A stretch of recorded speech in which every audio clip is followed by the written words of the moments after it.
keyword searches.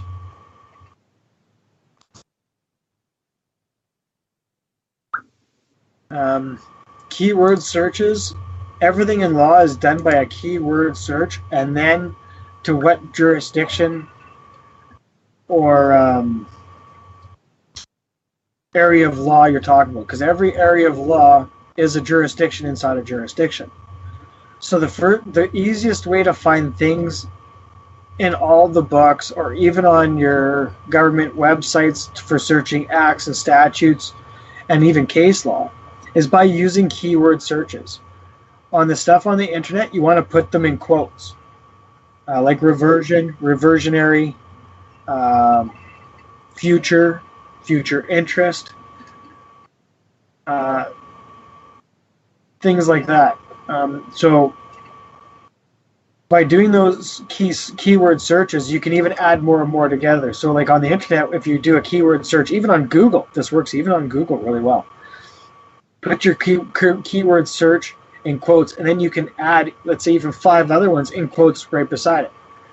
And it's going to look through all the documents with those exact words only. So if your first search brings up way too much, don't try to look through them all. Add some more keyword searches and define your search and get more of the goodies first, because we only need one. You only need the superior law over your opponent. That's all you need. You don't need 50 of every law to prove you're right. So keyword searches and the area of law is really important. In the books themselves, at the back of the book, there's what's called a keyword index. And the same thing, you look up reversionary, these other keywords, or the keyword for the area of law that you're looking for, or a specific word that is used lots in that specific area of law. And you will find that it will tell you the exact chapter and page that it's on in that book, so you can just jump right to it instead of reading through the book to see if it's any good, right? The keyword searches for your area of law, flip to the back, right?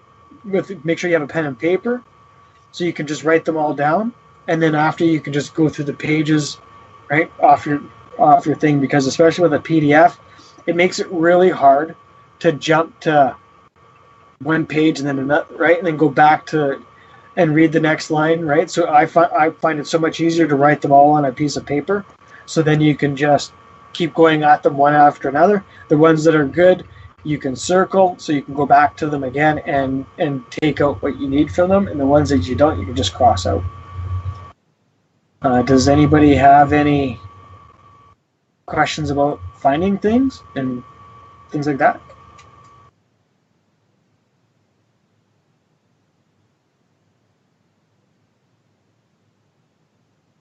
Okay.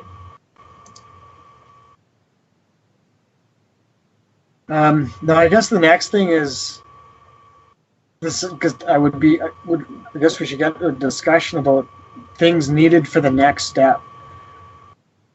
Because we have to become divorced, that means that we can't be holding anything or anything else. So a partner makes this easier, right? And working as a group where you actually have a partner and then go and work as a group that has a bunch of partners will make vesting so much easier. We have to look at everything that we want or anything that we need for our own benefit in this.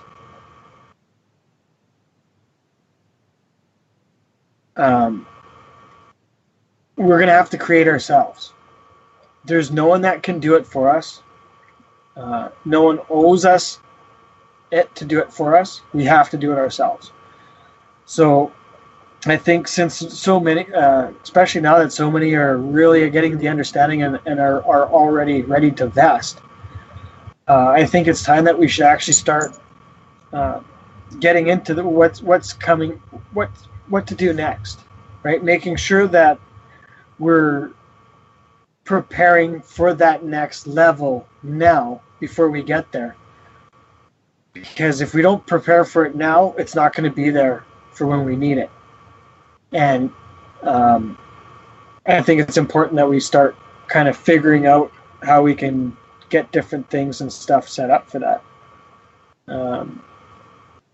So yeah, I guess this is where we should just all just talk as a group and not really just me talking. What kind of things do you guys think that we should? What kind of things should we be looking at? People with land would be a good thing, but then when somebody also has to stay in fee simple, we also have to make sure that everything that's being done, everyone that's a part of it is following the law for all jurisdictions. So the people that are vesting and the people that are helping those vest don't have to worry about the law and any of these issues happening. What seems to have already been happening quite a bit is where people try to do these things and then they just end up in jail. There can be none of that. There can be no risk of that. Everything has to be proven by law, and the people that if somebody wants to open up their lands for people to come and camp on, I think they would have to get into an actual agreement that the people vesting, if that person that was allowing them to do that and volunteered to allow those people to help those people vest and be true guardians to them, they should have to get into an actual written agreement with those that are vesting.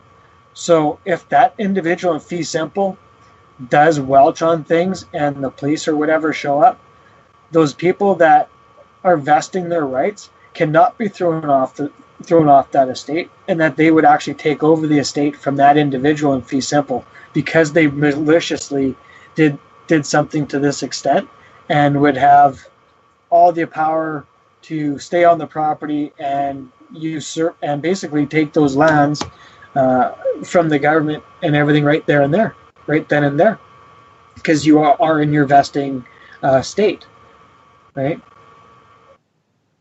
So that's kind of what I'm thinking, is we trying to find ways that we can, because different territories are going to do different things.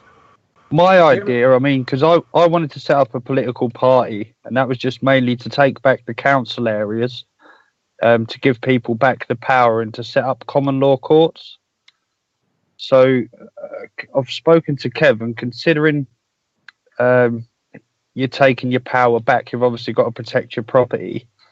But my idea, myself anyway, is to create such a large group of informed people that it's going to be too big to actually have anyone come and take your land from you.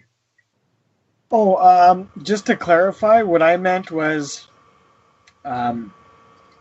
would be, let's say, me and you are vesting, and let's say Jerry has some land and he's going to want to vest in the future, but he's like, I'm not going to vest right now, but you guys are welcome to come and stay here, right? But let's say Jerry doesn't tell us that he's not paying his mortgage, right? And everything else. So a whole bunch of us with kids and everything else go and stay there, right? Then all of a sudden one day Jerry doesn't come back from shopping and the bailiffs show up. That's what I'm talking about. Protection against the individual that's trying to say, yes, you can come and stay here, and I'm going to keep up with all my obligations and everything else to make sure that no one can come and throw you off the property, right? Because what we are doing, no one can stop us from doing it.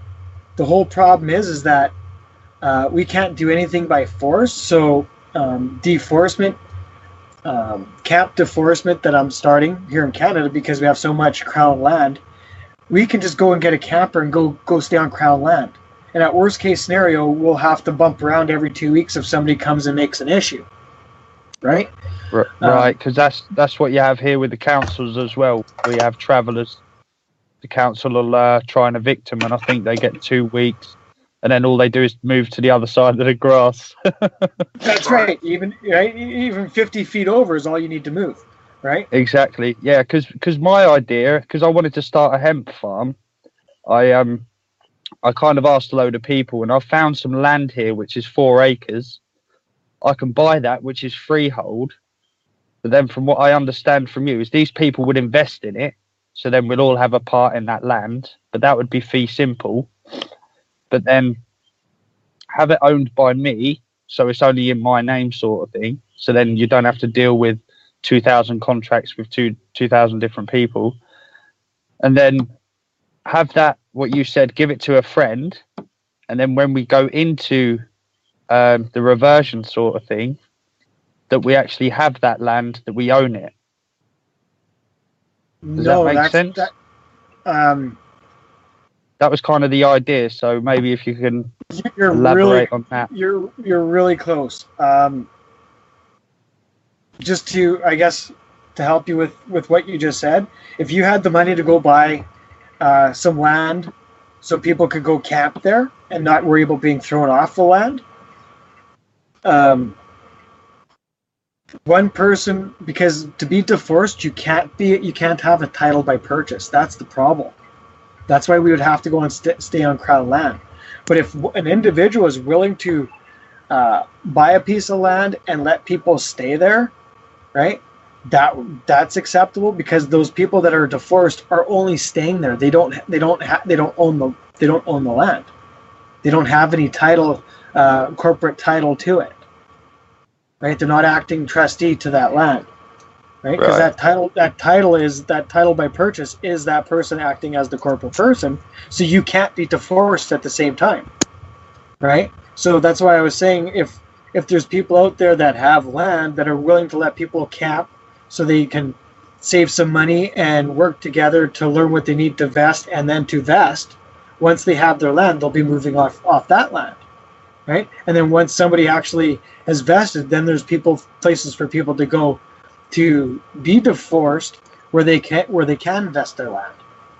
See what I'm getting at? So it's making sure that the people that are vesting their lands, they can't hold anything in fee simple. Right? They gave it all up, and they gave up the corporate person. So that's what makes you divorced, because now all these people that are your trustees have all your stuff, and they're not willing to give it to you. Right? That's the injury. So we all have to go through this step for this injury, but we can make this injury a lot easier on ourselves by working together, is what I'm getting at. Right. So by people working together means that, right? And especially because that's why it's kind of a two-tier, where you and somebody that you personally know will work together, where they will have the vehicle and that camp or the things that you need to still live. They hold all those titles, and you only use it when you need to. Right? You see what I'm getting at? Yeah. And then by you two working with another group of people that are doing that same thing, right, will make it even easier. Right? So it's kind of a twofold remedy, because you kind of need to be able to go to the store and everything else. You can't drive a vehicle without a license plate and everything else. You can't do that stuff till you get your own lands. So that's why you need somebody that's willing to stay in the corporate person, right, to hold those things in trust, right, for you. So if you're driving them after you've released your corporate person and everything else, you're not in trust to that thing. That thing is yours. So if they pull you over, you're not the trustee to it. The cop is. Right? The problem comes in is when you're the corporate person and you're required by law to have a driver's license now to drive that thing. Otherwise, there's no insurance on that thing. And if anything happens to that thing that's not yours, you've injured the trust. So that's why everybody that's a corporate person is required to have those licenses and everything else, because it's the thing that they're holding in trust that requires it. Right? So that's why, by us understanding the jurisdictions, and that there's actually an easy way to vest by people working together, right, makes it so it's simple. And that's what we need to create now, is that understanding, and start getting that support system there, so when people are ready to vest, they can actually do it. Right? It's just not like, okay, well, damn, it's going to take me another 2 years to make $5,000 to get a camper. Right? And then I got to find somebody to get a truck, because I'm going to have to move every 2 weeks. Right? And that just adds a lot of issues. But if you have a friend that you can go and stick a tent on, right now, where you don't have to pay any rent or anything else, and you can make a little bit of bucks, you can have a camper within a month, right? You see what I'm getting at? And now you're okay. You see it? You kind of see what I'm getting at? Now you can start vesting now, where before, because you didn't have that option, now you need to get all this other stuff before you can vest, right? And that's all the things that I had to go through because I'm by myself. I have nobody right? Nobody else understands it. Nobody, when I was starting this, nobody else understood it. So I had to create all these things and find a path that worked best for me, so I wasn't going to die in the process, right? Because you need to eat, and like I'm in Canada, so you'd want your timing to be right. You see what I'm getting at? You don't want to start this in November, right? See, because you could be in a tent in November at minus 20 below. Yeah, exactly. You kind of see what I'm getting at? So it's planning and making sure that each individual understands everything that has to be done, and also what they are going to require for themselves, right? Because we all, Jerry might want to live in a $50,000 motorhome and only accept that, right? Where I don't care if I'm living, I can make my own shelter out of some branches and a tarp, right? Like that's the extent I'm willing to go. So everybody has. Well, there's a lot of people. There's a lot of people that know about this in the sense that they don't know how to achieve it. But I mean, if we can get enough people to chip in to get a bit of land, which will secure it for us, and then we basically say, right, we'll show you how it's done.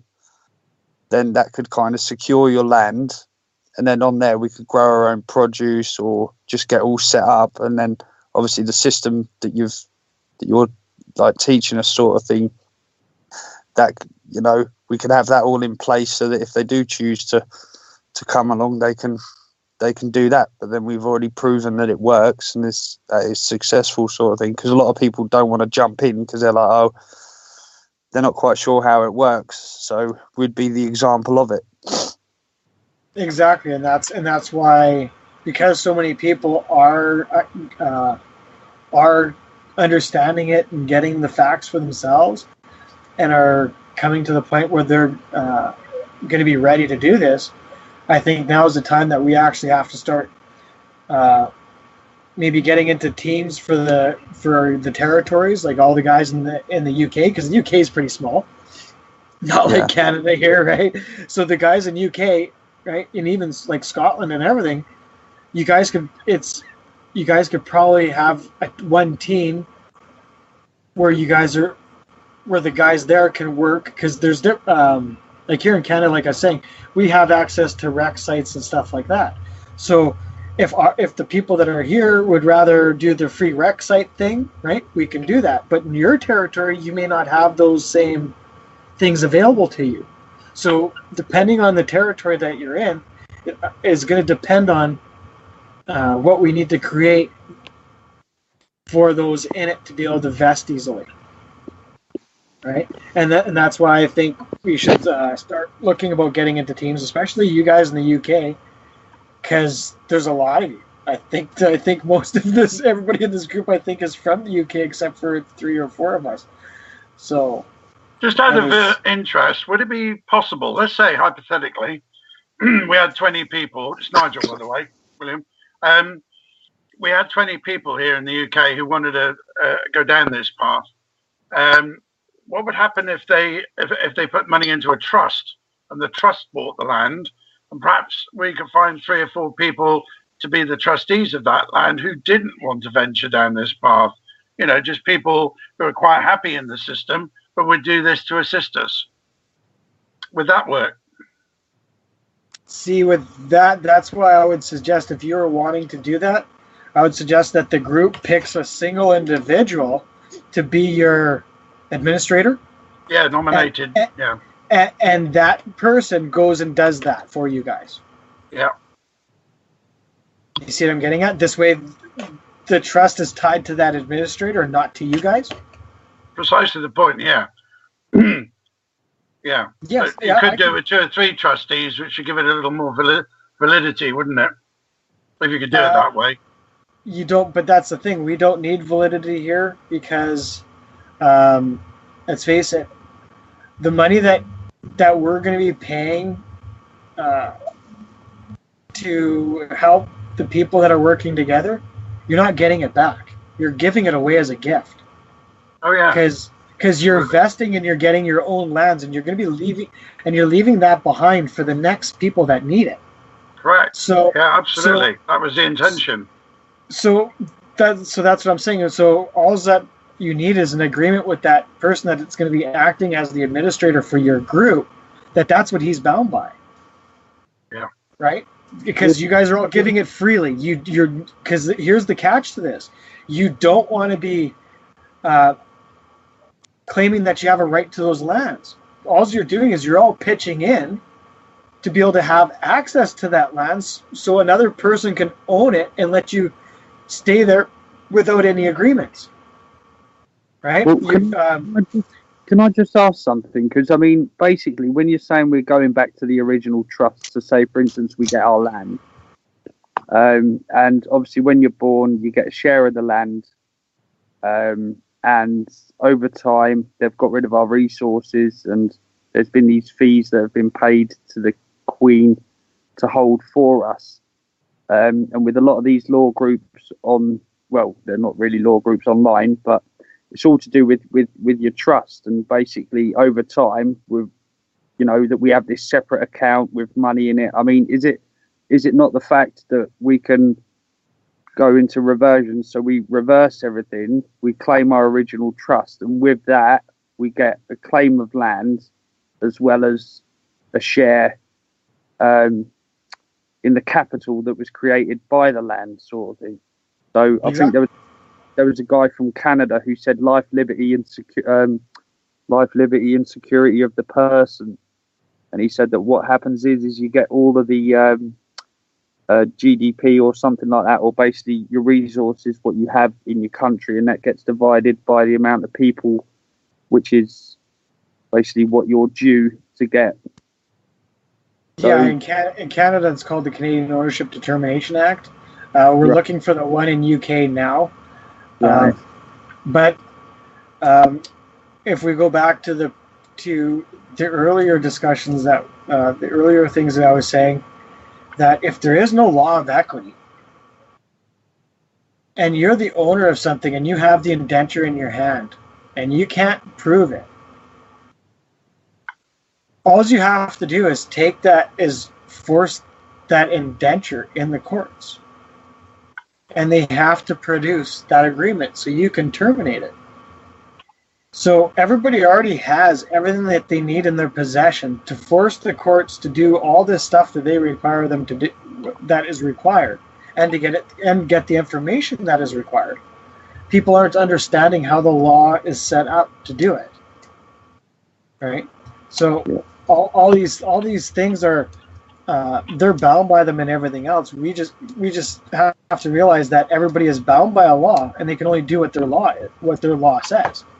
So the judge is also bound by a law, so he can only do what his law says. So if you're not telling him what his law says that he can do, you're not going to get it. Right? Sorry, mate, carry on. And that's what we're showing. And that's what this is about, is to give everybody the law so they can read it and understand these different jurisdictions, so they can terminate those agreements. So So the biggest thing with this land thing is that everybody that's vesting, they cannot be claiming ownership or anything to do with the lands that they're staying on. So if everybody's pitching in for somebody else to purchase that land, if you end up saying, well, I gave that money to be a part of that land, okay, well, now you're a corporate person, because that's the test in law, whether you paid for it or not. So all you're doing is you're realizing that this individual in fee simple is helping you, and the only way that you can make sure that you get what you need is by helping him as well, right? So basically, all we were doing is basically setting it up so somebody else is gonna purchase a property for those that are vesting can go and stay on it. And that Right. person, and the person that is the title owner, he's going to be in a contract for everybody in the reversionary capacity, not for an individual. It's not going to be for me, you, and Jerry. It's going to be for everyone in the reversionary capacity that ever wants to go there, right? To vest their estate. That's how the contract would be stated. This way, it conforms to the laws of equity and common law, because he's the guardian to us, and that's really what they're supposed to do. If I need a place to stay, and me being the donor, I should be able to shack up anywhere, and they can't actually force me to pay it. And I think that's going into a different realm. I don't know if we're ready to be going into that realm yet, so I'm going to just leave that one alone. But there's, as you can see, by someone not being able to force you to pay for something because you're actually the true donor of it, can take us into even more avenues yet. Like, there's a lot of avenues to this once we actually start getting into the depth of it. But if we plan it properly, we don't have to worry about having all these other things in law to deal with. We can just deal with just vesting our estate. See what I'm getting at? So that's kind of what I'm trying to show people, is that we don't always have to be battling in the courts and everything else, when all we have to do is work together. Yeah. And we can easily vest and force the courts to do what they're supposed to do, right? Without any injury, without causing trauma to the kids, right? Because, like, I don't know how many people I know that have tried to do what these gurus are, right? And that it consists of doing things that are illegal, even in equity, and they still do it. And the trauma that happens to these children and everything is ridiculous. And we can't have these things anymore. Everything that we do, everybody that gets involved into it has to be on the same page and an agreement as donors, and realize what that is. And if you're not going to be working to your natural capacity, then you're not a part of the group, right? You kind of see what I'm getting at? So those that want to do those things, and those that want to make it into a party and all those things, they're not welcome in the group. They'll be asked to leave because they're not in their reversionary capacity. And by the individual that's doing these things, for doing these people only for those in a reversionary capacity, by that agreement stating that way, even protects that person that's doing this for us, to make sure that none of these trolls can come in and do any damage to that individual that's helping us or us. Because that gives us the right at any time that, hey, no, this is the agreement. This person's in fee simple, right? Look at his actions. You see what I'm getting at? He wants to force everything on everybody else, and right, and all he does is party and drink, and right, he won't help anybody, and he's trying to freeload. That's not what this is about. I'm sorry, you'll have to leave. Right? This is about you taking care of yourself. You are all on your own, and only the things that we choose to work together with are we going to be committed to working together with. So, that's the common law contract that you have together, isn't it? I mean, so that's the agreement where you basically have a verbal agreement that, like, I serve you and you serve me, and that's it. You know, it's like coming to work on a farm. You help the farmer grow the crop, and then you get a bit of crop at the end of it. Exactly, but it would actually be a very simple written agreement that everybody gets into, because we have to reverse the equity and what people think of it. So by everybody getting into an agreement with everybody that's a part of the group, that everybody that is going to go onto this land that's being held by this individual in fee simple, right? Everybody has to agree that by you being here, you have to do for yourself. If there's any requirements for being on the land, like if, let's say that everybody has to put in 2 hours of stuff that for the group, right? You kind of see, right, maintaining the lands for the group, where everybody has to share in taking care of the public areas, right? Because even the lands on the fee simple could be your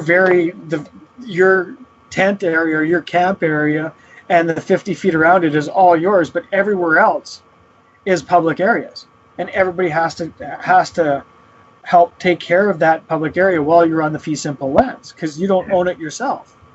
Which is how it would have been back at the beginning, really, wouldn't it? When we were all living in small tribal groups, to be fair.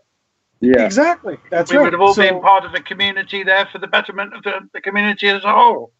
That's for the benefit of the whole community. That's right. So that's what the whole thing about everybody has to be agreement to even go there, that they're doing their reversion and going back to the laws of nature, right? And where it states, right, where I have to take care of myself, and whatever choices I make, that's my problem. That's not yours.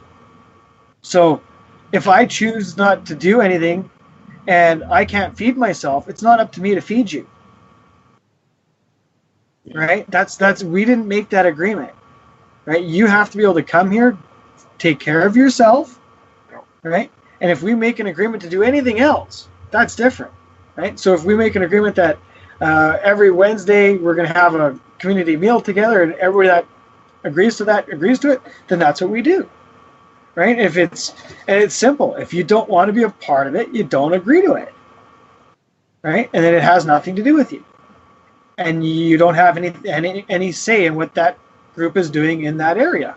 Interestingly, interestingly, in Spain, there was, I think it was an Englishman, bought a whole big chunk of land, and people could go and visit there, and as long as they did 2 hours community service a day, they could stay as long as they wanted. And he was quite happy for people just to migrate in and out. They could come and go when they wanted. Quite a brilliant, it's a good model, because as long as there's no contention over that land with the public, and you keep it fairly low profile, you don't cause any concern to anybody else, theoretically, it shouldn't be an issue. I think the problem with the gypsies here, and it is quite an intense problem, it's never far away from our TV screens. It is the problem, of course, it's always exciting the neighbours because they don't want it on their doorstep. So I think if we're a bit sensible and a bit discreet and stay out of the way, we should be okay. I mean, yeah, the UK is a bit more crowded for sure, and you're never far away from your closest neighbour. But I'm sure we could still do it quite sensibly, if you follow. And that would be the trick of this. You got to be smart how you do this. You don't want to be judged or regarded as being some sort of commune or just being a hippie commune. You just want to keep out the blooming way, keep a low profile, and get this process done. Exactly. Without attracting too much attention. That was my. Don't want to be no Waco. Yeah, I was just going to say that, but I thought it was a bit too close, But yeah, you don't want to be judged another Waco. Yeah.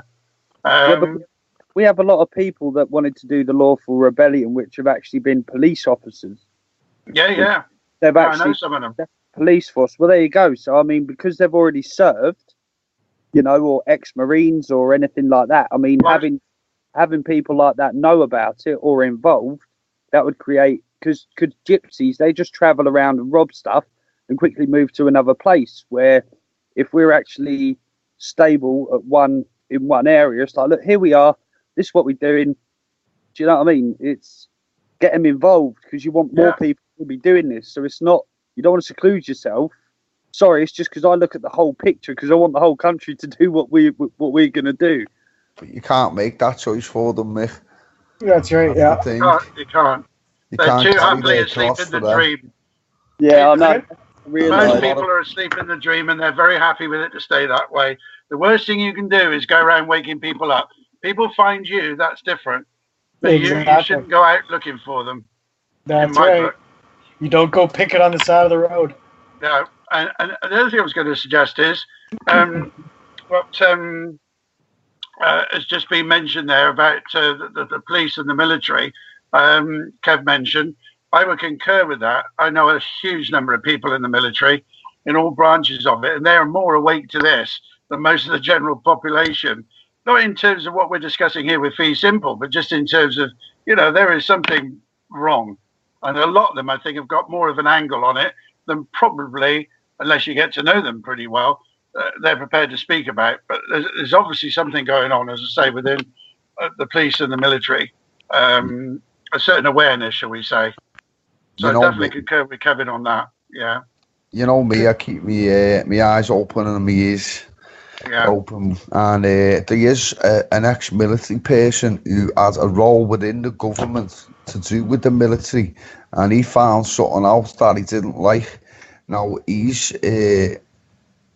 revoked his stuff in some sort of way, and he's taken land where it's nice over in one of the South American countries there, and he started his own population, so to speak, and is looking for people to go over there and join in with his community. He's like not on the same level of us because he's probably got some sort of deal with the government with the land, but he's ahead of us in respects of he's already got his community and people are living there, and most of them are people from the army, and apparently they're all waiting off there for when enough people here wake up and they're going to come over and help out. That's the way he was sort of putting it to me. I mean, he lost his kid and all that stuff, this fella, and had to leave the country and all that. So he didn't do it quite and that's right. The reason why. That's the reason why I think it's time that we actually start looking at even teams and stuff for the areas, because we have to make sure that we use critical thinking in everything that we do. And especially, and that's why it's important that the team leaders for the territories are the ones that are actually going to look around to identify those things that we need to be careful of. Because equity, if you're the single nail sticking out of a board, you're going to get hammered. Yeah. So we need to make it so that, just like what was said, don't go onto a main drag and start a tent city. Right? You kind of see what I'm getting at? Like, there's certain areas certain territories, some things are going to be acceptable where other territories they're not. It's those things that make us stick out of the woodwork that we don't want to be doing. We want to blend in right? And you just want to vest and just disappear, right? We don't need the conflict. We don't need all the issues with the fee simple and with them thinking that their laws apply to us, right? Because that's the biggest part of the ignorance that we have, is everybody thinks that they can tell just because they think a law applies to them, that it also applies to the rest of the world, when they don't have a freaking clue themselves, right? And that's the ignorance that we really have to be careful of, because you may have the right to fish without a fishing license, but as soon as people realize that you're doing that without a fishing license, guess who's going to be showing up? You kind of see what I'm getting at? So we have to realize that, yes, everything that you're doing, it's not illegal or anything else, but it could cause conflict that you didn't have to have, right? And that's why, like, for myself, I chose rec sites in BC, because they're remote, they're on the lake, and it pretty much takes somebody to come and stumble up onto you to know that you're there, right? Yeah. And you're still doing it in what the English law calls open and notorious possession and living, right? Because you're not hiding or anything else, right? So that's kind of like, with the different levels involved, we just have to make sure that, right, the certain areas, other areas, people are going to be allowed to do certain things that other areas you're not going to be able to, and we need people in the territories to know the differences. Go ahead. Sorry about that. Oh, sorry, mate. Are we able to engage? Because that's the whole problem that I kind of look at it. Are we able to engage with fee simple then, once we're in that state, like the police? Because what I understand from Kev is basically, if they come up to us and we're fishing and we're actually in common law status, you know, we're allowed to fish, and then they actually come and do us an injustice because, you know, they're in fee simple status, the police. So you know, if they want to do us an injury by taking us in, then we can obviously fight them in court. But to avoid that, kind of just say, look, you know, we're in this status, you know, we know what the law is, and then have kind of an agreement that whenever, if you ever get stopped, it's like, look, here, I've already got my agreement with you. Is there any precautions we can take? I would imagine there would be some provision, because once you got your release, I'm sure they will do something in the back office. Yes. And you would only then have to make mention or say, get in contact with this individual and, you know, whatever. There'll be some provision for that, I'm sure. But the trick is not to make your move until you're home and dry, I think. Yeah. Again, that's right. What was said earlier, don't draw attention to yourself. I mean, once you've got your own land and hopefully it's got a river on it, you can do your own fishing. But until then, I think it's a question of just keeping a really low profile. That's Williams right. Touched on that a bit. Sorry, William, to interject. I think your story on the police pulling you over after you'd got your claim onto the record is what'll just happen, really. He'll just say, all right, thanks for that. Yeah. Enjoy your day. But don't forget how many people, that's the whole crutch to this. I don't want people to have to go through the things that I've had to go through. And that's why I'm trying to show the different areas of the law so people can read them and understand them so they don't have to go through those injuries. Yeah, well, another thing to point out. It's very simple, and until you actually have your deed of release, because I don't even have my confirmation of release yet. So I don't go and fish. If I want to fish, my friend fishes for me. Yeah, that's clever. Right? Because they can go get the fishing license, and when the conservation just pops up out of nowhere, right? You see what I'm getting at? You're not holding a fishing rod. Yeah. Right? Because the fish are under trust. You can't be going and pulling that out of there because now you're usurping the trust. So you get your friend to do it. And then you have supper with your friend. You clean the fish and everything else. Well, that's what I mentioned to you before, which before this conversation, where basically if we can create a total picture on how we see living outside the system and setting up the structure of how we ought to live to give people a basic idea on what they're getting themselves into. And then we can kind of build on that and then obviously learn how to get out of the system so that you can, as you said, prepare on how to govern ourselves or how to conduct ourselves within the society to make sure there aren't no adverse like repercussions or that you end up doing something wrong that would get you in trouble. Exactly. We don't have to go through any of that. No, that's common sense. So, right, and that's why all these injuries that I talk about, nobody has to actually go through them. The only injury that everybody has to go through is being deforced. Yeah. That is it. That is the only injury that you have to go through is giving up all the things and going investing your estate. So just coming on to that subject for a moment, and based on what we discussed on the last call, when you say giving up those things, are there any do's and don'ts in terms of can you gift stuff away? Do you have to purposely sell it and have a bill of sale? Or do you just, there must be some guidance here on what you can and can't do, basically. Well, that's the thing. Things that have manufacturer certificate of origin, those things are created from the natural resources, so those things you cannot hold. Original issue, yeah. Right? So let's say you had an old car that you've had in the family forever and you want to keep it. So then what you do is you would sell that, or you would sell it to your friend for $1, and once you're done vesting, you come back and you claim it back from him. Yeah. And because he understands what's going on, he's not going to injure you and say, no, take me to court, because the court's going to give it to you anyway. He's just going to say, okay, well, here you go. I'll sign this over to you. Yeah.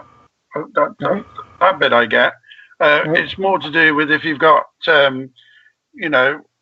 land and property and that kind of thing, would you actually? I think you actually have to sell it, don't you? You can't just. I'd sell it. Sorry, I'd sell it. You'd sell it. I wouldn't descend that to any family member or a friend, because they're taking on a trust, right? On the liability. And the It would liability. also look as if you were obfuscating the true essence of what this is all about, wouldn't it? It would look as if you're. You have to remember that everybody has to purchase that estate. And the only thing that fee simple has is their money. And all that you can take with you is the money that you created from those things that you purchased. Right. So if you're not going to sell your home, you're giving it away. Yeah. Right. So you can sell that house and use that money to vest. Yeah. Awesome. Just you see what I'm getting at? So like all these things, and let's say it was ranch lands that you had in your family for a long time. Let's say you wanted to keep those lands. Well, you sell them anyway, and then you claim them from the person that bought them from you after you're out. Right? There you go. Like, because you'll never lose it. All you have to do is be able to trace whose hands it went into to go after them for it. What's you the have to be able to follow the trust. Follow the trust. I can't think of the term now. It's you've got to make sure you looked into it, that it was a good title. Is the point of the term? That's true. Yeah. So whoever you claims it back from, it's really their folly that they didn't look into the law properly and took a bad title. Exactly. They threw away their money. Yep. And off you pop. Because everybody in fee simple is playing the crap game that the donor's never going to come back. Absolutely. Right. And I'm thinking about all the houses that get repossessed. People put notices up, don't they, saying, if you're the buyer of this house, be wary. Now we can put some teeth on that notice. Well, exactly, but put some bite into it. Yeah.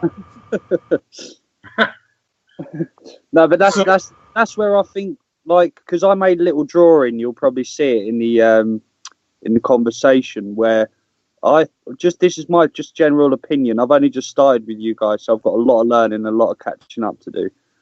But to break everything down specifically and give it the right drawing, make it really open and where we can all like chip in and just basically get a massive understanding on how it would work in each situation. Yeah. Just so that, we can add to it, take away from it, and just to do with the land and stuff, because I'm getting quite confused, because sometimes it seems like you say one thing and then another time it can't be done. But that's just my own confusion in my head. I'm sure in the coming weeks it'll all become clear. That's it. You don't get any teeth until you've vested, mate. That's basically. That's right. Yeah. Yeah, you don't grow your teeth until you actually got your deeds of release and you're out. Otherwise, you could be giving them a gun bite and it won't hurt, and you'll be the one that gets injured. Yeah. Absolutely. The fee simple can't do anything. They are guardians. That includes all the government and everything. Even the monarchy is in fee simple. The only reason why they don't say that the monarchy is actually fee simple herself is because she created it. So, as you can see, the only person with true authority is the donor. So, that's why the corporate person is also acceptance of the land tenure. So that's why you can't accept and deny at the same time. Your words are saying you have no jurisdiction, but as soon as a judge asks you, where do you live and what do you do for a living, now you've thrown that out. You've now refuted everything that you're saying yourself, right? Because you just said, well, you're saying that you don't give acceptance, but now you're a resident and you work for that corporation as a corporate person, right? So you can't refute the jurisdiction in that manner. You kind of see what I'm getting at? So that's the big problem, is being that corporate person. Yeah. Just to just to bring in some of the bullshit that you do here, like, what if when he said, "Where did you live?" you just say, "Well, I'm living here now. I'm alive. I can't do anything else but live." Really, can you? The correct answer is in my body. I live wherever I stand because I can only live. Otherwise, I'd be on the floor. But that's the I thing. have used. I live in my skin. Exactly. The problem You live is in your that body. I know it's being a smart ass, but what do you think he'd say to that? Like, because you've not given him the seat, so would you just go on and assume the seat because you haven't used the correct terminology to get out of it? I think that's the answer, isn't it? Really, That's would right. just assume for you because you're being an idiot. That's right. If you're not going to say the words that are required, that are in your agreement to terminate that agreement, you're not terminating that agreement. You're trying to do some workaround that is not recognized in law. Yeah. And that's why he says, "Why are you saying that gobbledygook?" Yeah. Right, and this is the reason why I won't jump in on this occasion I've got coming up on Friday, is because my terminology, although I know what I'm saying, it's in my language still, and I need to make the transition like William does. This is why William makes a pause all the time, because he's fixing his terminology in his own head. So it's exactly what the fucking law says, instead of me coming in and giving it the Scouse who do you fucking watch it lingo and being laughed out of court. Yeah, you did gotta have to follow the protocol. Well, it's law, right? The problem is that everybody's saying that the judges have to follow the law, but then they're saying to the judge something that's not law and telling them they have to follow it. But yet they're saying that the judges can only do what the law says and they have to do what the law says. So how does this work? You see what I'm getting at? It's yin and yang on everything that everybody's doing in a court of law, right? Just like trying to make the judge trustee. How can you make a judge trustee? Right? You are the trustee. I mean, it must be really hard. It must be really hard for you too, Kev, because you got to, also learn our English accent. Ooh. Ooh. Below the belt, that way, He knocked your teeth, mate. You're biting with your gun. No, but with that trustee, what I understand in the courts, what they try and do is appoint him as trustee, is because in the original estate, in the trust that we have, because we invest that into the Queen, and the courts work for the Queen, that's how they see. Hold on, I got to correct you there. It's not right. You as fee simple have gotten a title by purchase from the government that you're required to give back to the government. How does that have anything to do with the Queen?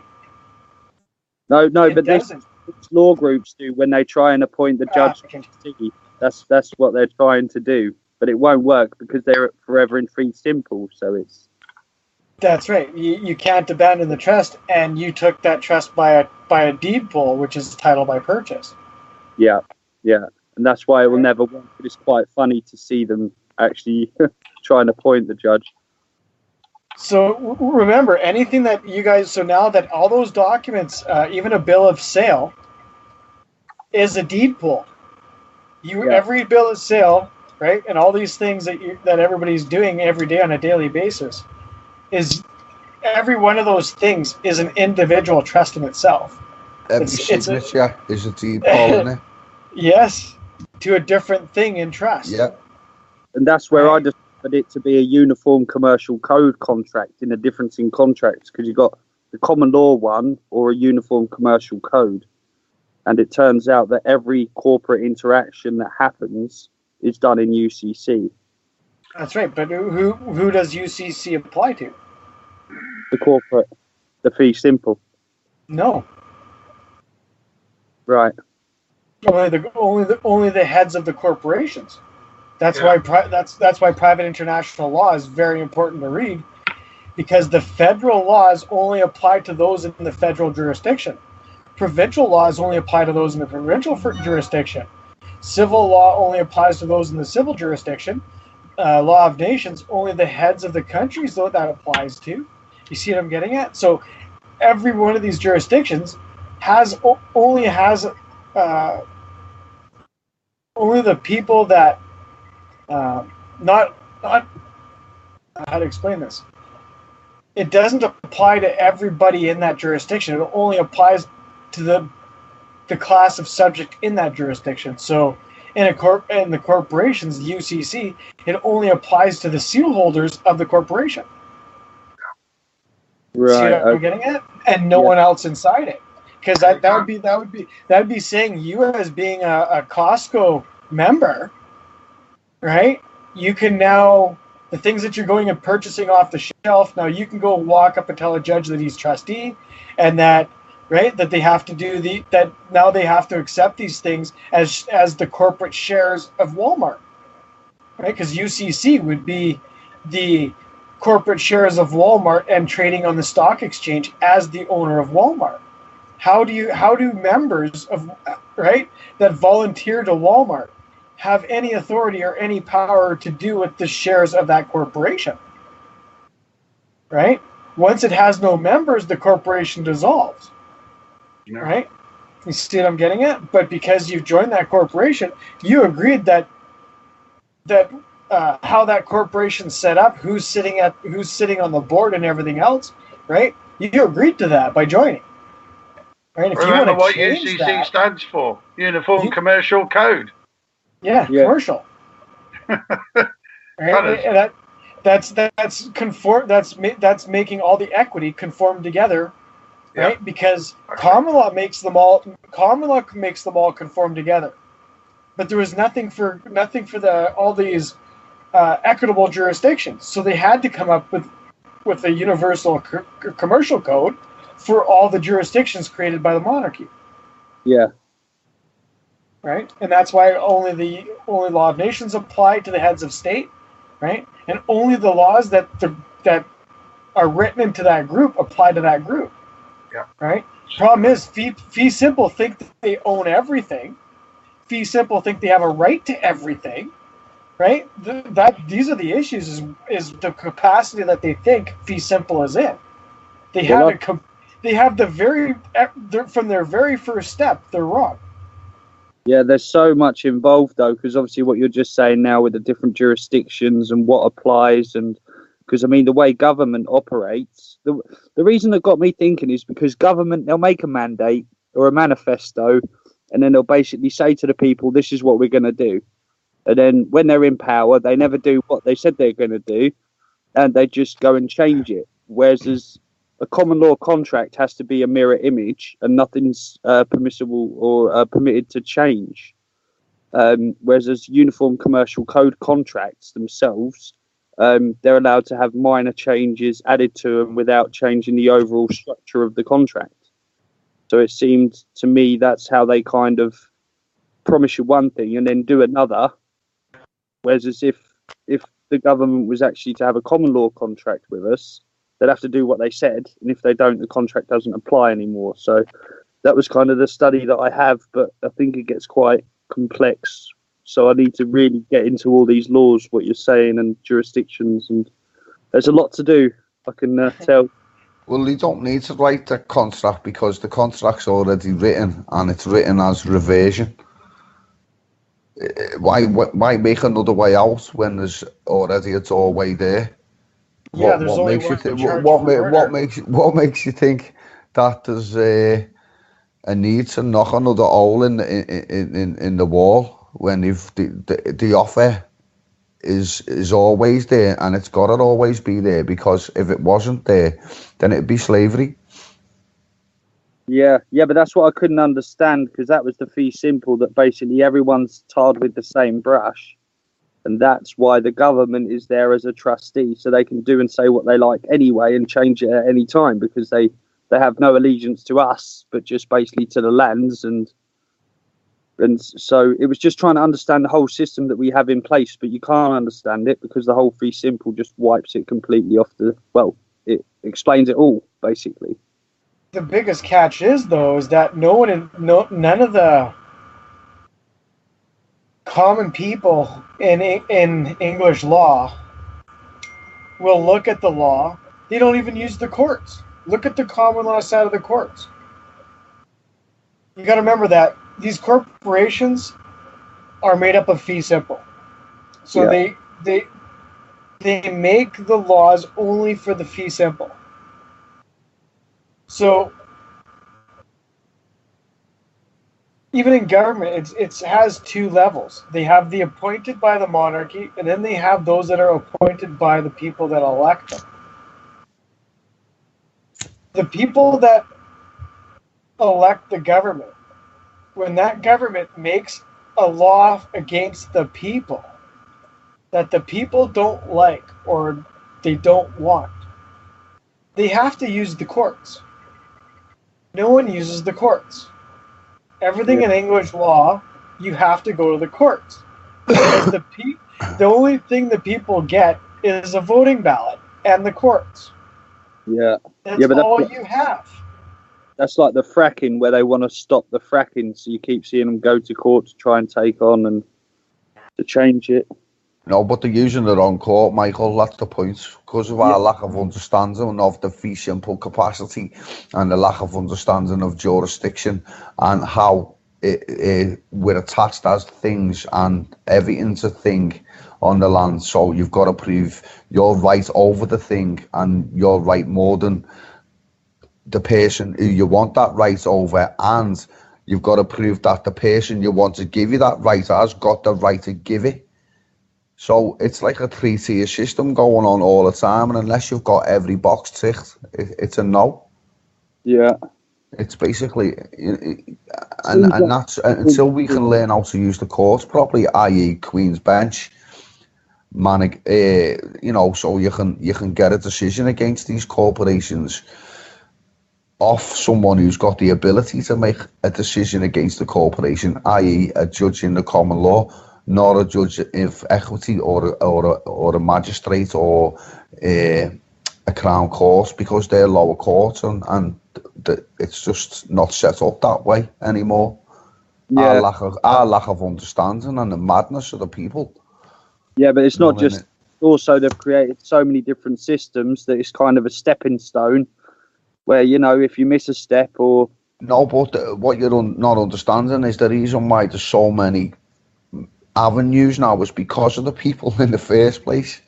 Yeah. If they would have learned how to do what the law stated in the common law jurisdiction, the equity would never have been fucking even introduced. The only reason equity was into play is because no one wanted to learn the law. That's why you hear them all spouting, equity holds off the harsh rigours of the common law, and that are indoctrinated to think that that's a good thing. The thing is, Kev, as well, is if you look back at the system where you had just genuine people that lived on the land and built their house, like little house on the prairie, just doing his thing. There's no need to know the land, because when you're born, it's automatic that you have your bit of land, and that's where you kind of have your family. But if you think about it, it's more been the barons who've tried to keep their land and have their laws, and it's always been the government and the king and whatever who's always been fighting to try and take it, or to create ways to take it away from the people. So it's kind of a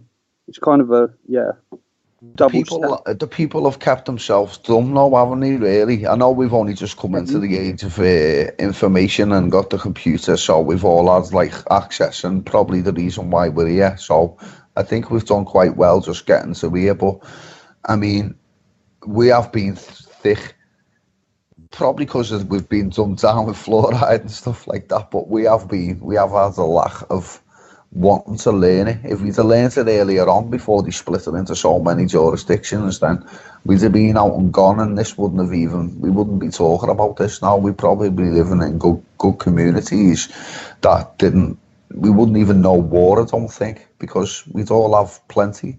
Because the world provides plenty, as we know. It's only them cushioning us up into the fucking boil pots of the cities that causes us to fucking even think about living and treating people in this manner, because we're all crammed in and we're all fucking living in a rat race. That's what it is. Yeah, and it's towards the end of times as well, where we're getting to a stage now where there's so many laws, so many restrictions, where you're kind of like, well, hang on, where's my freedom? Well, we we left that about 400 years ago.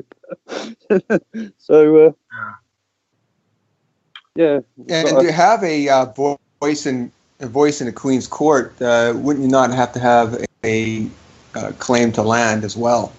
So you would have to know that concept. Sorry, could you say that again, please? Yeah.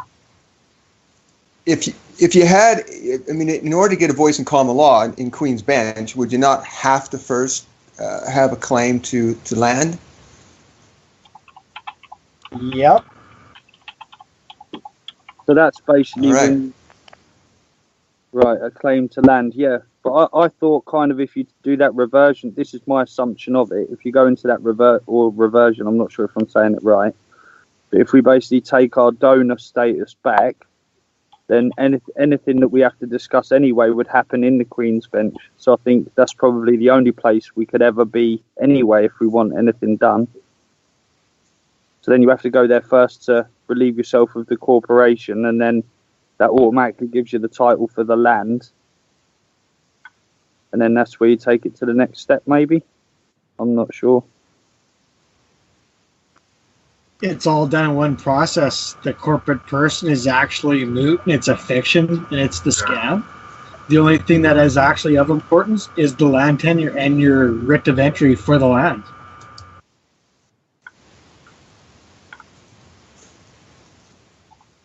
If you see it as a whole, and the whole of law as a piece of Jenga, right, then the land is the bit you don't want to touch for them, because when you do touch it and take it, everything else just falls.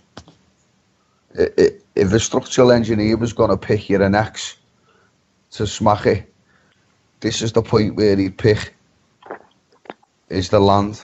Because that's all it's about. Why do you think we warred over it for so many centuries? That's the big giveaway for me. Like, it's the only thing we ever war over is territory and who commands it.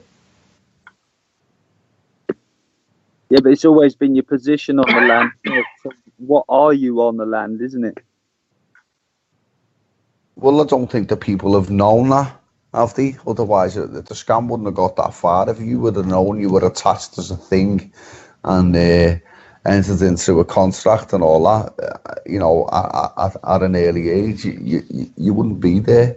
That's the whole thing. We're living thinking, you're still thinking it's like, oh, bad naughty government, but going in with that perception's not going to get you where you need to be, because it's basically us who've been stupid. You've wanted to watch EastEnders, you've wanted to go to football, you've wanted to go fishing.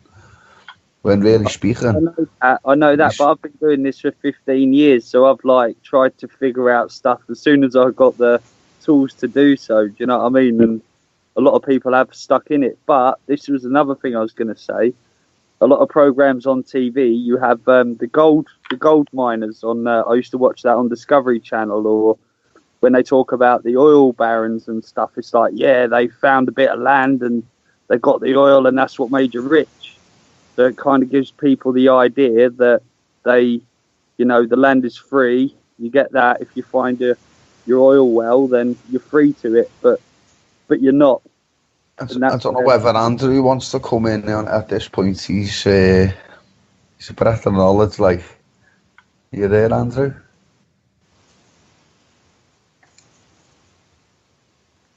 Maybe not. He might have fell asleep, and it's a bit late. Yeah, but it just doesn't work. There's a lot of people who are involved in this trust thing now, and it's just, okay, Andy, I'll get your picture, mate. Mike's not working. Cheers, mate. Forgot you had the sound card issues, yeah. Cheers, bro. The people in the trust have thought they could do that and take the lands and all that and put it in a box and use the terms you've got to go in to get out, and stuff like that, and it's the corporations, isn't it? Yeah. Once the corporations have took the land, and we've all been silly enough to just join along with it. They've sort of got us in there. While in Rome, it was the Romans who sort of situation. We've all thought it was that way to live. We've done it. You've got to accept that you've done it now and move on. And the way to move on is the reversion process, invest. The problem I find being in the UK is you can't really invest where there's people, because we want to get out the way, don't we? We don't really want the conflicts and stuff like that. So that sort of makes the UK a no-go zone. And maybe that's why that fella that I was talking about went as far away as he did. I'd like to speak to him. I'll get him up. I've got him on my friends. I can't remember his name. Dion Swishbuckler or something like that. His handle used to be on Facebook, if that jogs any memories. He's got like a project going on. So maybe he could give us some sort of inkling on what happened when he gave his oath back. Because he actually gave his oath up because he was military. And as I said, he was working in government, so he'd have had a lot of access, and his family was quite well to do as well. So we sort of had that going for him. He had a few like inside things going for him, like to get to where he's got to. But he's sort of took his land and gone. If you look at it in the basic form now.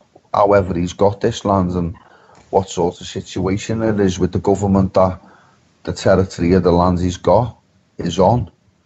But he's got a fair bit, like he's putting all his wind farms and stuff like that in now. And there's a good, I think the last time I looked, there was like over 1,000 people there. So he could be like a breadth of knowledge, like. What's everyone else think? It's quite interesting, isn't it?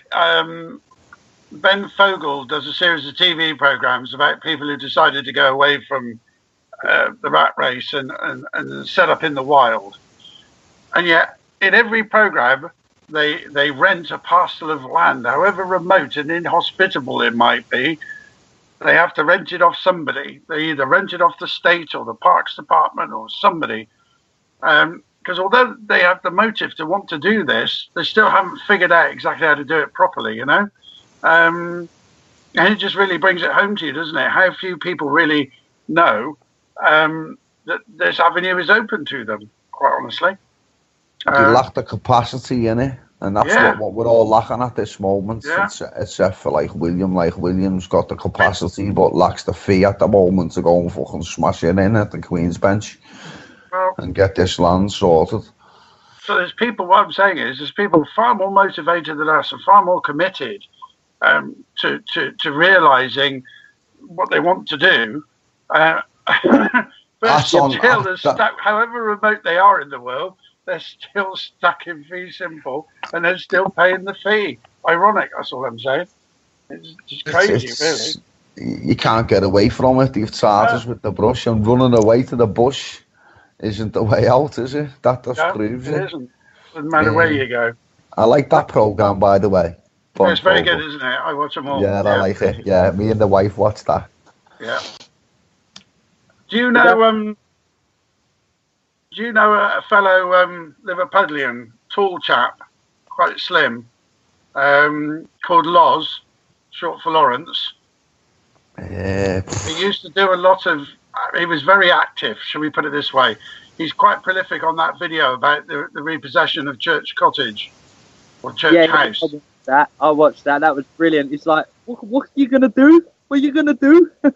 Yeah, exactly. Well, he and I used to be really good mates some years ago, and I got a weird email off him one day saying, I'm disappearing, but you'll know how to find me. Well, that was a bit sort of like, well, I didn't actually.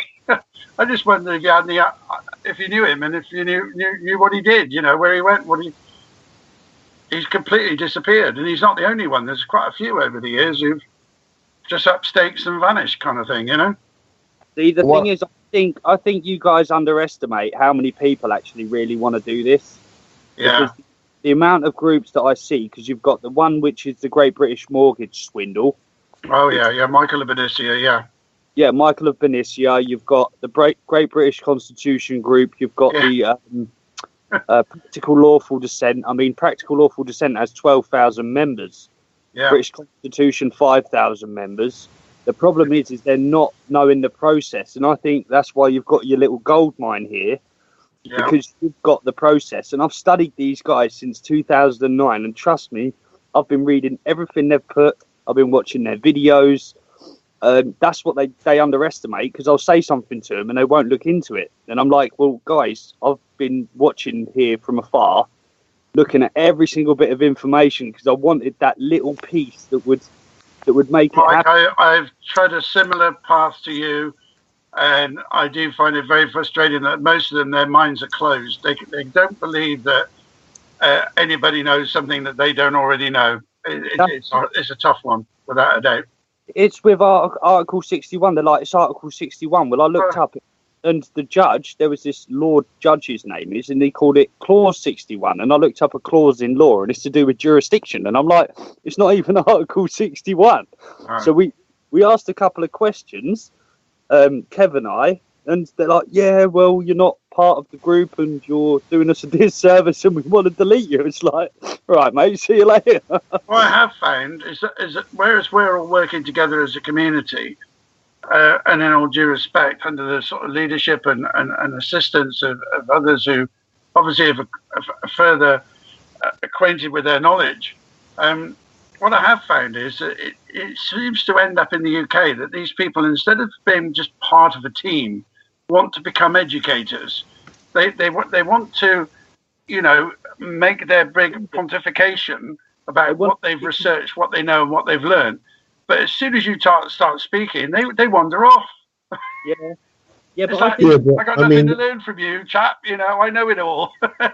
I mean, I can list you hundreds of them that do that, and it's frustrating. A lot of them just control groups. Sorry? A lot of them are just control groups. Yeah, of course they are. Run by people that are trying to control the flow of information. Yeah. Well, that's what I thought, because I've kind of found that you had groups whoever started and they were like the pioneers of it. They seemed like these George Soros groups where they're like, to control it, or what is it? To lead the opposition is to control it, or something like that. There's a saying. Right. And it seems like they want to control and direct the flow, because it seems that with all of these groups, they'll tell you all the information you want to know, and then at the end they're like, no, it weren't true. Or so they create a following and then they just drop you, and then it's like, well, where do we go from here? And it's not true, and we've got no power, we can't do nothing. Whereas I think with me and Kev, we were trying to get to the understanding of like, look, come on, if we stick together and we work together and we put our heads together, then we'll get to the solution. But if you won't answer questions, then how's it going to work? And that's why I think this group is brilliant, because you all put your minds together, you've all got the knowledge, and that's why I think in a year's time we're going to be well ahead. I've got a lot to learn. Point an instance on this is a guy called Kevin Arnett, which I'm sure some may know from in this group. But I think he's Canadian, and he formed this common law court.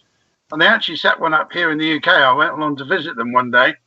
They were having one of their talks, and they were electing their own sheriffs and running their own court and all the rest of it. I thought, this is going nowhere, I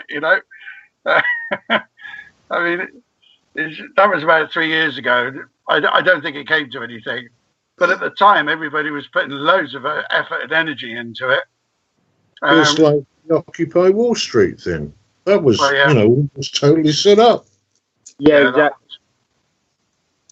So I think, there's definitely some truth in this. If you want to control something, infiltrate it and control it from within, without a doubt. Yeah, and that's why most of them started, because there was this Love group, or Mr. Lovejoy or something, and he was protesting in London. And he always had one of these megaphones, and then after that, because even John Harris said, I wish I never done this, because yes, didn't he? Yeah, so people find his videos and you share them, and the whole idea is, look, corporations are taken over, this is your birth certificate, this is the law, they're all the important factors, but all these people do is watch the video, They look it up and then he's like, no, it ain't true. Yeah, most of what he said in his video is factual. He's proven it to be true, but he just didn't go nowhere. So it's I actually knew John quite well, and he was got at. Yeah, definitely. Yeah, that's what I think as well. So he was invited to a meeting. Okay. Yeah, sad. I think William's back now because we've sort of digressed a little bit. Those common law courts, sorry to just jump in. Yeah, I know William will be itching. Them common law courts, they're starting them up again. There's one started in Scotland. Oh, really? Yeah. Yeah, well, now that people actually understand that only the Queen can make a common law court, or the English monarchy is the only one that can make a common law court. Yeah. So, like, so much misinformation out there. Weren't that the Aziz's courts then? I'm not too sure. I didn't pay much attention because I was already right into this, so I just like sniggered and moved on as you do once you've got the bigger picture, like. But did you say the Assize courts? Yeah. They closed them in 1972 after we joined the EU. Yeah. Yeah, well, they stopped having. There's no longer any reason to have trials for what fact of law now covers, right? Like you can only have a court over the exact same manner so many times before it's now fact of law. Right. That's right. Stare diocese was created for, so they didn't have to keep having, right? Because if everybody that. Right, certain things like for murder, right? Like if they really want to take your freedom for a long time, you can push them into a trial court. Otherwise, you can't, and that's why. Right. Because it's all fact of law, right? So you have to prove that something is really different for you to be able to get a trial. Right, and then also an assize is a court of your peers. Well, in reversion, you don't have any court of your peers. Right. There are no. How do you find donors? Right. See what I'm getting at? To be your jury, you. It's impossible. So I think I'm listening to 11 donors here. Well, I agree, and that's why I think the biggest things that we should be working on is getting support groups, and so people can actually be working side by side, because it's so much we get so much more by looking into each other's eyes and literally working with them side by side, right? So and it also brings us closer too. So, and it takes away those things. Well, I don't really know him, so I don't know if I'd be really willing to go and stay over there with them and blah, blah, blah, right? We have to break these barriers. And the only way to break those barriers is by us starting to come together and breaking those barriers. So, and that's really what we need to do to get to the next level, because we have to know who we can trust, and we have to know who we can discuss these things with and feel comfortable with to do these things with, and that starts by us setting something up to start that, because equity is made to tear us apart from each other and make us attack each other and squabble over things, like literally squabble over things that everybody has their natural right to. But that's the thing where I've been speaking to people, like a lot of them are saying we should meet up and we should get together. And that was my whole point of saying there's so many groups out there that once we actually get this system up and running and you can actually show people the whole picture, then we can actually get a lot of people involved in it that would actually want to join us as well. Because although you've got the group leaders, the people underneath it are really sick and tired of it, and they would actually want to do something that you guys have thought up. So And I'm pretty good at bringing people together. So if we can get this whole story out, and once I understand it, I'll be able to explain it to people, and we can start putting it into play. Especially with these people that want to invest in the hemp farm, which is basically, the idea was get 2,000 people to invest £30 a year over the space of 3 years. So that's £90 in 3 years. I mean, a bit of land for 1 acre was 20 grand. And then everyone becomes part of that community, which is actually building a sustainable country, and going from there. So you can actually build support by creating something that also gives back to the community and sets something in stone that people can actually see that's productive, and that actually gets the ball rolling. So it's kind of finding a way that we can do that in that reversion. And what you said, if I can learn that, then I can start putting it to the test, because there's already people waiting to want to do it as well. Okay, about the proof. I don't know. The proof is in reversion itself. I just posted a link.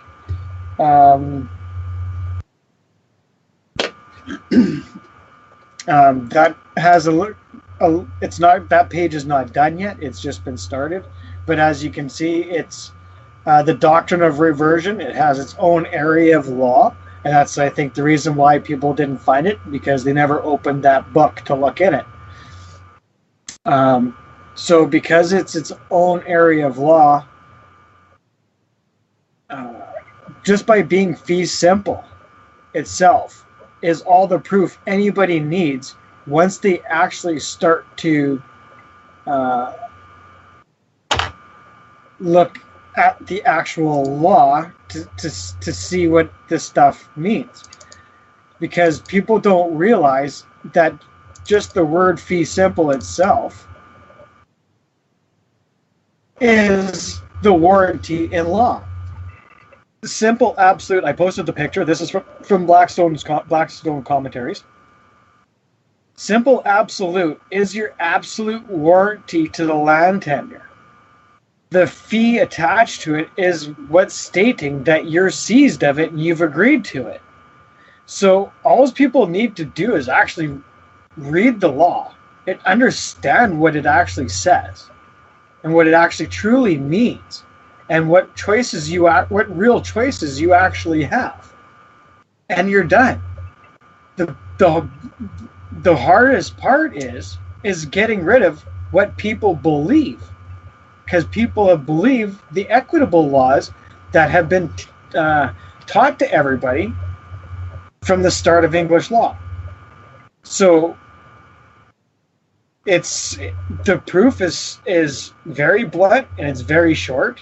It's getting the understanding and changing your what you thought and what you believe is the issue.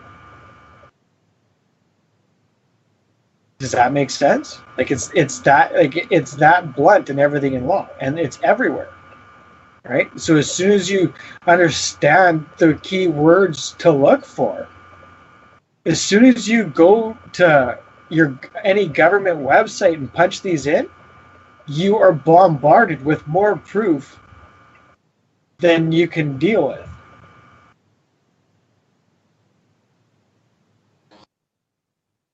The terminology, using the correct words.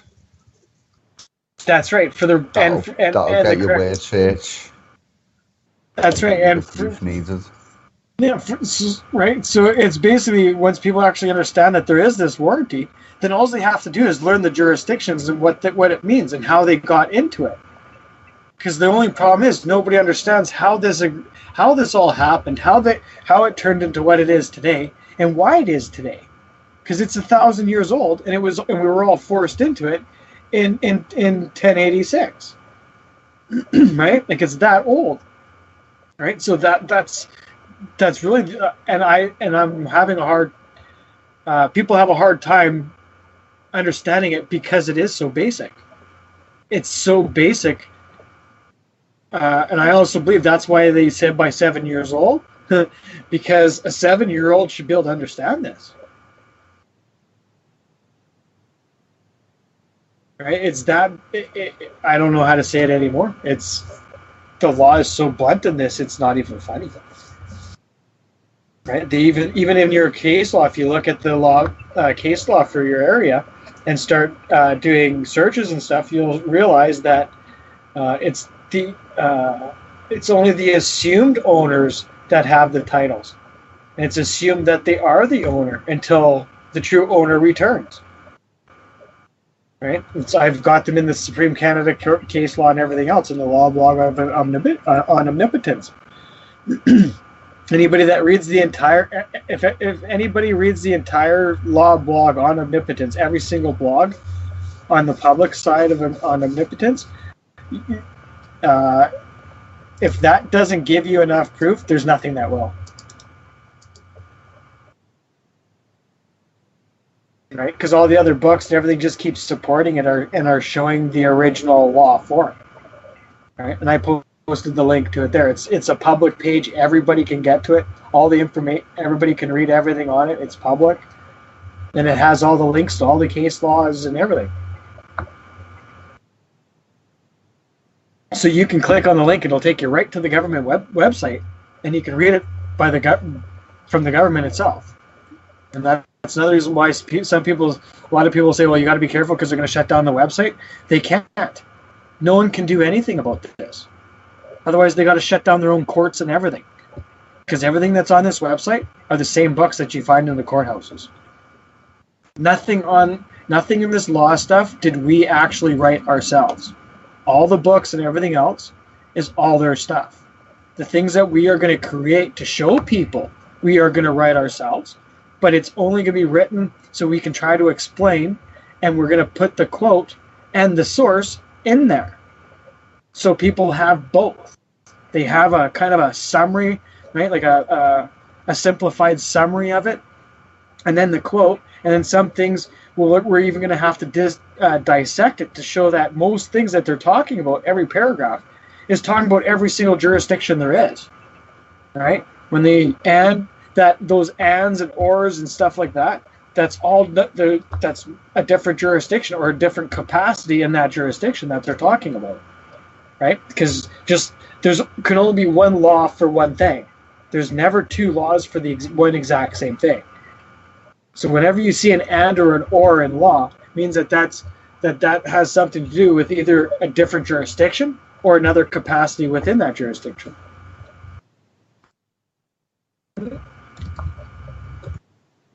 Does that make sense? Yeah, I guess we should start making this meeting a little bit earlier so the guys in UK aren't up till 4 o'clock in the morning.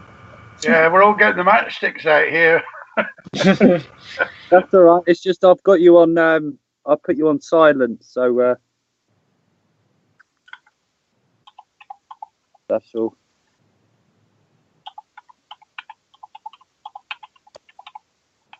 So I guess that's pretty good for today, eh? It's only been, 3 hours? Yeah. Good job. Thank you. Yeah, it was Very a good helpful. call, William. What would you guys like to deal with on Wednesday? Anything in particular, anybody? Is there any way to speak about the method in which to claim lands in common law so that you don't commingle? Yeah, exactly. I was going to be my suggestion. Sure. That'd be brilliant if we could do that. Yeah. So in terms of a time, do you want to kick off a little bit earlier? Because it's not staying awake on the evening; it's just getting through the next working day that's a problem. Oh, totally. What works better for you guys?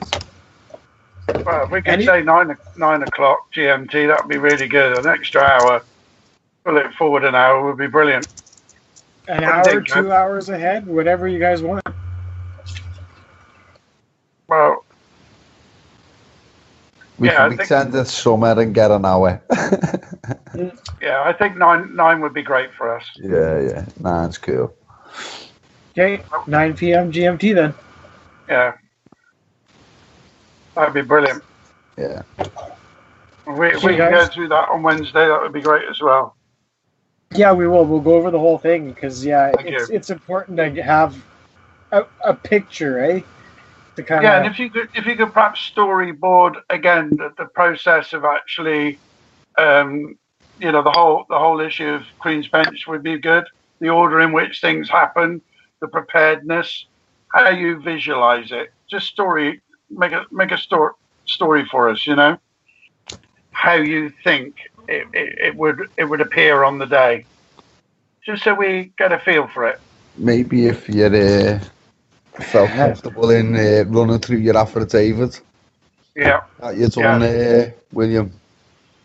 yeah, it's really good. I can remember reading it on the early Skype group, but it's a long time since I've seen it or yeah, that would be really helpful. Because that'll give sort of the answer to what you were looking for, if I could presume you're right there, Nigel. Yeah. Kate, well, that's going to have to get split up over a few groups because you guys have hit at least three major subjects. How the courts work and everything else is a huge topic in itself and would probably be, we've already started a couple. Going over the actual court process, it's giving a quick summary of how everything is laid out is pretty quick. But all those other things, they're kind of they're kind of unique to themselves, and there's a lot to it, like the courts and stuff. So it would probably be better to split that up over 2 or 3 different group meetings. So how about the next one? How about we'll start off with the rough basic outline and how it all works and plays out. Yep. And then we'll go more. Then we'll tackle each one of those areas in finer detail. Okay. There's already a couple of good videos on YouTube for courts and jurisdictions and stuff. We've already had a couple of good meetings on it already. See, we can refresh over them as well. If anyone gets a chance. So even if we were there on the call, give it a little listen over, and it'll give us a refresher into your mind. I always find once you watch something twice or read something twice, you always see a little bit that you didn't catch on to first time. So, and it'll be interesting to listen to them again. It's been a while since I've gone through them, so I'll be trying to do as much as them before Wednesday as I can on the court jurisdiction wise. And I'll make sure I listen to it too. This way we can get more defined in the areas that need to be gotten deeper into, like if motions and so on and so forth, right? So it'll just allow us so we can magnify get it more it. defined. Yeah, magnify it and give people even a more clear understanding of each area of it. So sweet. So I'll knock a little note up for the group then, so everyone gets it, because some people aren't here. Yeah. And in case they want to join in on the Wednesday call, we can't just presume it's going to be all the same, and it saves us picking them up then, doesn't it, and spending 20 minutes getting them up to scratch with the main call group. If we put the little note on them, we can expect a little bit more out of each other, can't we? And do you have, I know this sounds funny, but do you have homework? Read everything on Omnipotence. I know it sounds childish, but just to kind of go over, so it's you can kind of get an idea of what we'll be doing, and you can kind of read up on it. And all the new guys, I suggest reading, starting with that private international law, and the conflict of laws. Right. That law blog. There's actually, I have a list of books at the very top of this link that I'm posting now in the law blog that has a link of a bunch of different books. And I would suggest reading at least the first 2 chapters of each of those books. One that should be also added to those is the law, treatise on law of agency. I will be adding it to it. I just uploaded it. It's in the new documents as well. So if you want to grab that one as well, and that proves that being the corporate person is the disability in English law, so you can't claim your trust. Right. So, Michael, I can't become the site yet. So, Michael, yeah. As well, when you start the reading list, see, William just said there, just the first 2 chapters. You need to discipline yourself, mate. That it is just the first 2 chapters. Otherwise, you'll get dragged into the book, and some of them are really long, mate, and and really deep. Just be blown away, mate. You'll have forgot what the first book said by book 4 if you don't just take it at 2 chapters at a time. So yeah. Small bites are easier to gulp down and keep down without your brain regurgitating it. Yeah. Just some hints and that. Because when you're reading the law books, especially a treatise, the very beginning of and also make sure that you always read the preface as well. It's very important to read the preface because it gives you a lot of information in there, and a lot of time there's a lot of gold in the preface. The very beginning of the chapters are the simple version. The farther you go into the book, the more defined they take each one of those area of laws that they talk about in the first few chapters. Right. Okay. So it's better just to get a general idea of all the different jurisdictions and law, right? Just to form your picture, right? To how they all go together, because by trying to read the 900-page treatise on private international law, and then reading the 600-page law of domicile, right? It takes you too long, and we don't process well like that. So by just reading the first, on just the sheer amount of time that it's going to take you, because simple. Right? So just by reading the first couple of chapters of all of these, and then now by using the keyword indexes, yeah, right? By reading the first couple of chapters, if you come to a word that you're interested in, use that same book and look to the keyword and find that keyword, and then just read that little bit, and then go back to where you were, right? And that's going to help you paint the big picture before you try to start drawing hair, right? You kind of see what I'm getting at. You need to start at the very back of the picture and work your way to the front, right? You don't start at the very front. Kind of see what I'm getting at. So we have to get an idea of what you're painting and how it's all going to come together before you can work in the fine aspects of law, right? So yeah, it's like doing a puzzle. You always start with the corners first, then the edges, and then you fill it out. Start with the easy stuff first. That's right, to get the idea of where you need to be. Otherwise, you're just going to be pulling your hair out for the whole thing, right? I've hardly got any, so yeah, keep what I got. So yeah, so because that was the hardest thing. I basically read all of those books, pretty much every single page. So.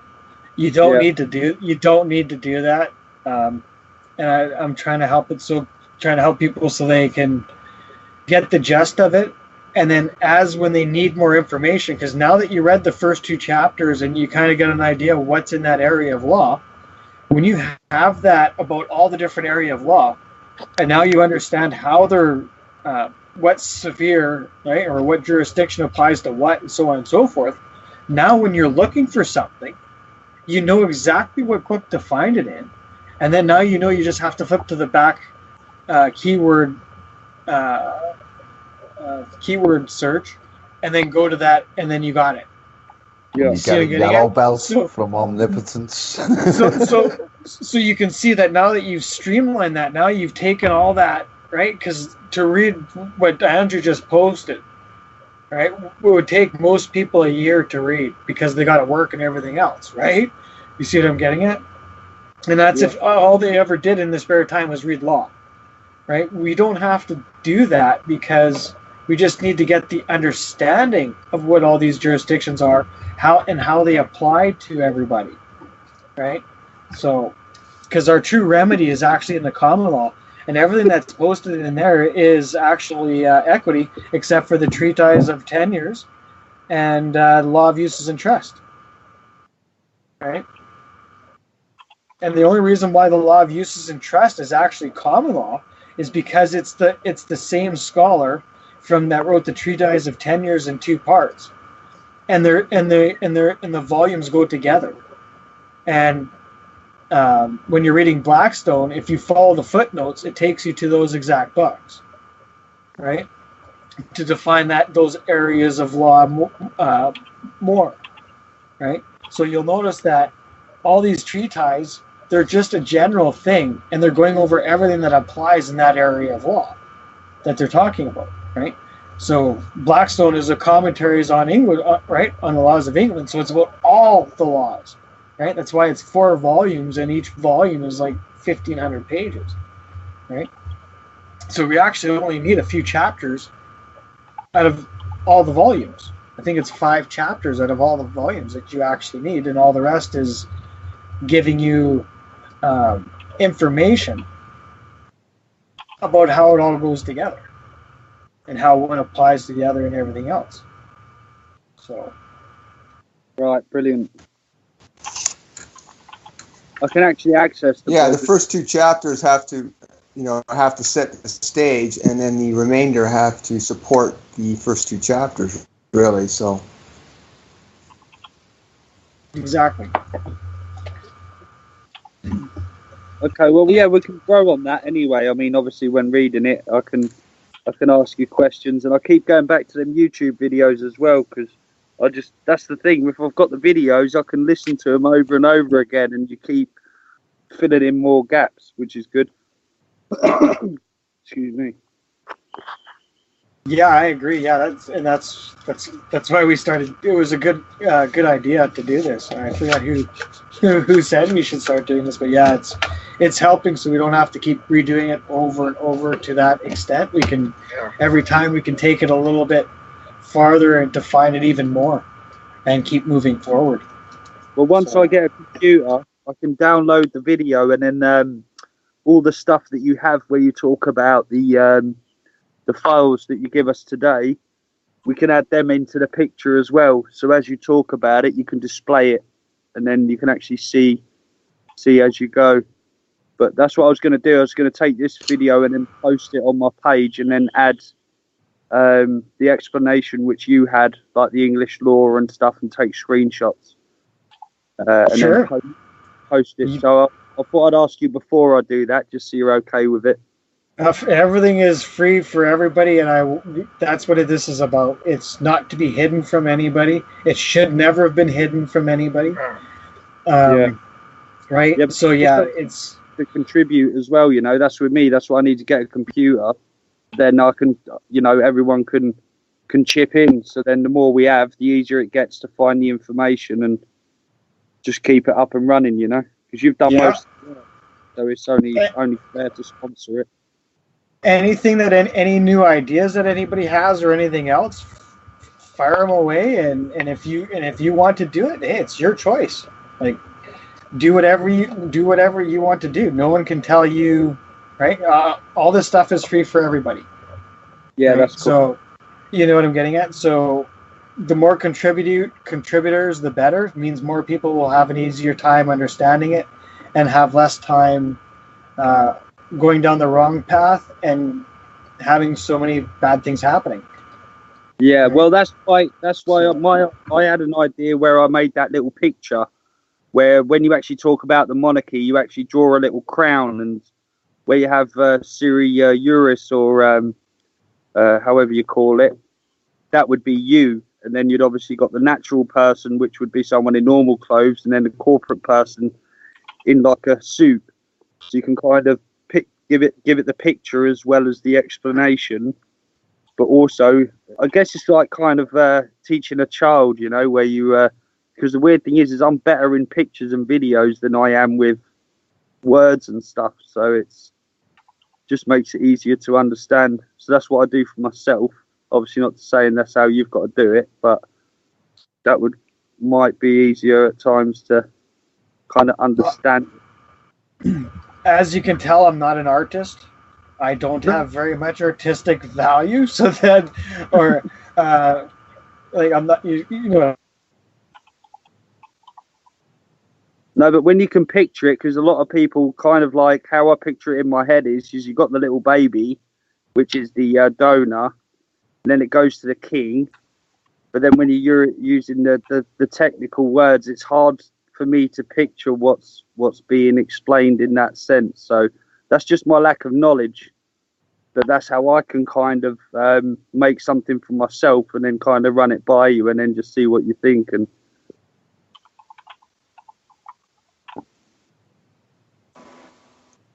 I'm back. Anybody here still? I'm here. My computer crashed. Yeah, we're here. I'm on my phone now.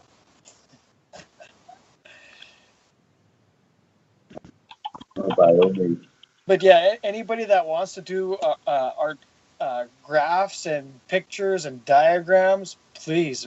Anything that anybody wants to contribute, we're glad to have it. Brilliant. Right? So yeah, please share with us so we can also put it on the website and everything else. And yeah, it's because we have to create it. No one else is going to do it for us. So if we want people to understand, so we can actually have our freedoms, because let's face it, if the people around us don't believe it, we're only going to have as much freedom as they believe in reality. So, exactly. Right. So as long as they understand that it's no threat and they understand the system of it, and then they can see like, right, this is one side you can choose, but you can also choose this side, and it's down to you. But both of them are no harm. You're protected on both sides. But yeah, it just I fully agree. Yeah. So yeah, I guess that's. Anybody else have anything else? Anything you want to say or anything? I did have a quick question, if I may, and it may be rather a naive question. But a couple of times you've touched on something called your warranty at common law, and I just wondered if you could expand a little bit without taking up too much of your valuable time, a little bit more of an explanation as to what that really means or entails. That's your reversionary right that we are talking about in everything in this group. It's annexed in law. They don't have a choice. It is your vested right. So that is what common law is. Just like in equity, they had to write the laws to restrict those in it, as well as give the right to the donor to do those things. Well, common law is the exact same thing. Common law had to, right? Because common law was first. There was no equity at the beginning. So common law had to write laws to restrict and give and grant certain things to people in English law to be able to do those things, just like baking bread and stuff. There's actually a law that allows fee simple to bake bread in their home. So it's right. You see what I'm getting at? People don't know these things, but everything that every single fee citizen does, if there wasn't a law out there to allow them to do it, they're not allowed to do it. So it's the that common bad. law, also, it's that bad, right? So that's why the warranty is also the common law, because they have to write the warranty in as well, right? Otherwise, otherwise English law would just be a straight tyranny, right? And that's why the very first remedy was written in the Statute of Westminster II, called the Writ of Firmament, right? And it's the very first section of the Statute of Westminster II, right? The very first section. It's that important that it's the very first thing in the Statute of Westminster II, because Statute of Westminster I enacted fee simple into English law. Right? All right. So that's so the warranty is annexed in it because we joined that group. So those are our shares, right? Just like the shares and the warranty of your corporate person shares are also a vested right, right? And it's annexed in equity law, right? Because equity law is the corporate law. So that's where your right to get your corporate shares and to leave that corporation stand, right? It's not your law, it's your warranty. Right. So whenever they speak of a warranty in law, that's what they're talking about, because you got into an actual agreement and you have a warranty. Everybody has a warranty, right? Except for those that volunteer to it, because you went and chose it, right? See what I'm getting at?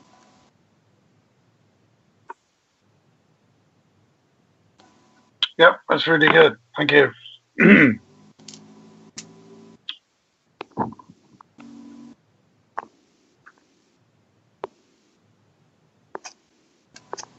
Anybody else have anything? No, that's been brilliant for me. Thanks, mate. Alrighty. Then yeah, I guess tomorrow anybody that wants to do a meeting in the afternoon about the Canadian Ownership Determination Act. I'm not sure if Justin's still here or not. Yeah. Yeah, I'm on here. And any of the other guys from Canada or anybody that's else is interested in the Canadian Ownership Determination Act. Tomorrow afternoon, I'm probably gonna start doing that again. So if somebody wants to have a meeting and kind of hash that around, we can do that. Because I'd like to have mine ready to be sent in like right away. It's already late, so I'd like to get that finished so I can get that sent in and start dealing with that. So. Yeah, I'll message you here tomorrow in the afternoon, William. Sounds good. Okay, guys. If I don't talk to you tomorrow, I'll talk to you guys Wednesday. All right. Thanks a lot, mate. Anytime, guys. Yeah, take care. Thank you. Night. Good evening. Later.